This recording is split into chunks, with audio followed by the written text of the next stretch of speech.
Hi, this is Lee Garrett and welcome to another weekly tip video.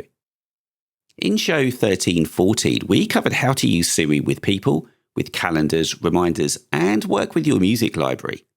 Today, we're going to take a slightly more fast-paced approach and cover some quick-fire tips on how you could use Siri every day to work some magic, and some of these I'm confident you won't have known about before, so let's take a look. Do you want to know the time in another time zone? What time is it in Cupertino? It's 10:34 in Cupertino, CA, the United States.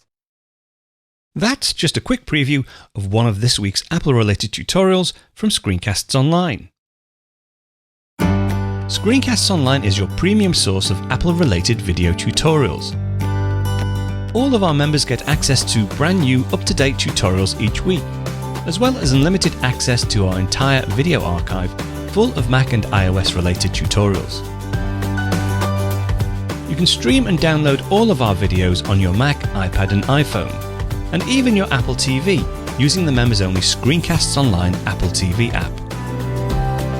Membership also includes a complimentary subscription to the digital Screencasts Online monthly magazine, published each month and packed with videos, articles, reviews, as well as hints and tips covering all aspects of the Mac, iPad, iPhone, and all of the other fantastic Apple products. So, if you're ready to start getting the most out of your Apple devices, visit screencastsonline.com today and become a Screencasts Online member.